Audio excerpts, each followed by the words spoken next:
It's challenging to figure out how to feel good at the end of any cycle of your life, especially any relationship.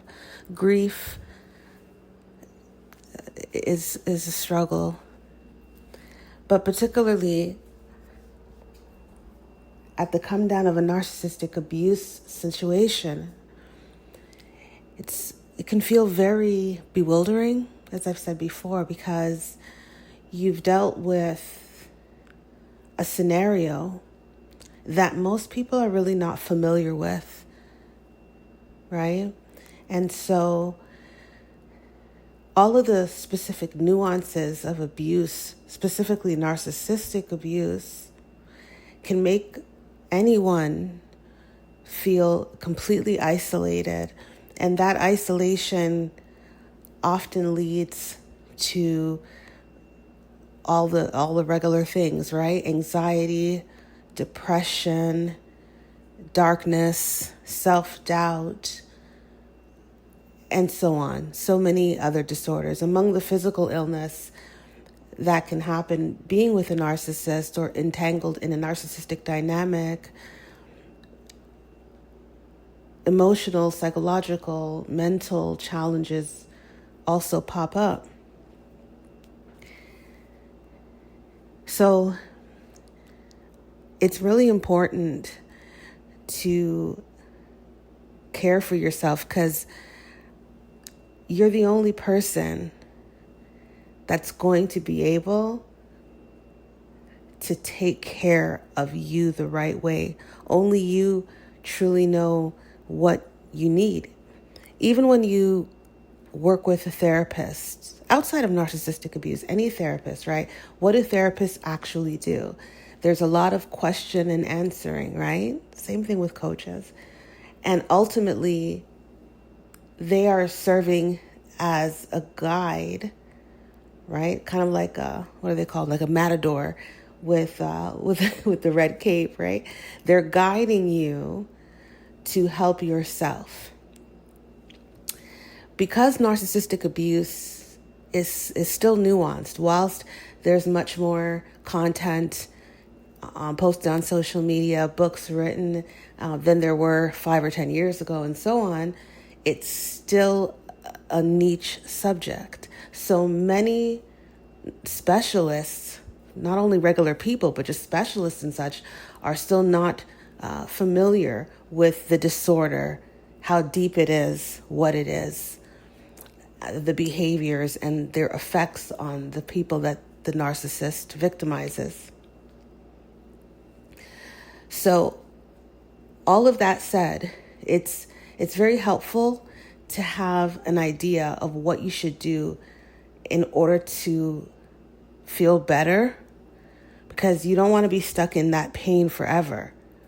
And, a lot of times the pain can come and go, and you'll have setbacks, and that can be depressing. But there are things that you can do to steer your own healing. The first thing, which you've likely already done and you're already doing, is affirming your knowledge on this disorder. Understanding what narcissistic abuse is, what the narcissistic behaviors are, and how this insidiousness makes its way through society. Understanding the details of the NPD creature is empowering and uplifting, because it validates your experience. The next thing is humility. Not only the forgiveness of yourself as a requirement, but also understanding that there are things within you that should be looked at and addressed. because people who are healed deflect toxicity, which as you heal, you'll see and learn yourself. As you get stronger, you will notice that toxic individuals repel from you, right? And you get to that place by looking within yourself. You were abused. You were taken advantage of. Your love was taken for granted, and worse, there was an attempt to destroy everything that you represent, who you are, what you are. The creature is a diabolical individual, and there's no question about that. In order, though, for you to take power in your life, you have to be able to go within yourself and examine what it is that made you tolerate any type of abuse from the onset. That approach, that self-accountability and ownership is something that the narcissist would never do. That's one of the earmarks to narcissistic abuse, as you know, right? They do not take accountability. They shirk responsibility. They're shame-based, weak, pathetic creatures. You are not. So go within, and part of that going within is where you're going to make the most strides in your healing journey. You see, the narcissistic abuse creates trauma. Not only trauma to your physical person if they're physically abusive, and emotional and psychological trauma for all the things that they've said, but childhood trauma, right? Complex post-traumatic stress disorder. And that is something that, started long before whichever the narcissists are in your life came into your life. It starts, toxicity from your youth and certain ways that you were treated, things you were exposed to create traumatic responses within yourself, and thus open up a whole can of worms in terms of permitting toxic behaviors, which is how narcissists make their way into your life, and what makes the narcissist feel that they can have their way with you, if you will, right?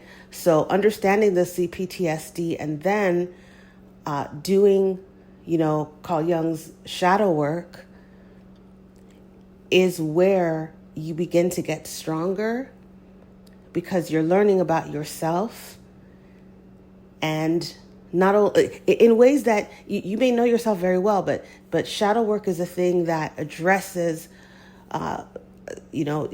ideas, thoughts, patterns you believed you are not even dealing with, right? Things that are suppressed, which is why it's called the shadow. It's in the shadow, in the cut, in the back, right? And the shadow work brings these things forward, which cements your beautiful self if you do the work.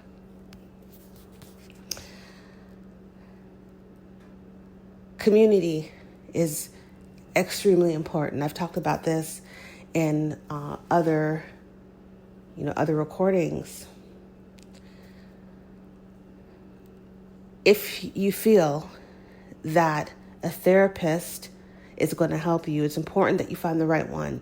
So not just a therapist, and not just even a trauma therapist, but a therapist that is specialized in narcissistic abuse. Not just abuse, narcissistic abuse, because you're a part of a unique class. The mere fact that you even understand the thing, you need somebody who also understands the thing and can help you.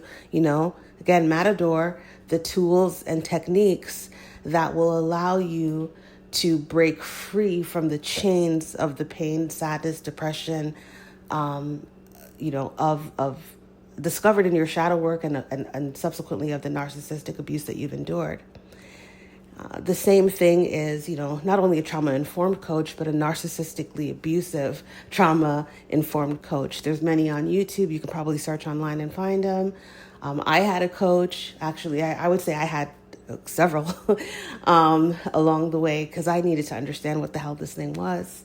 And this is my playing it forward for what was given to me in my own way. It's good to have not only a narcissistic abuse therapist or a coach, but a community.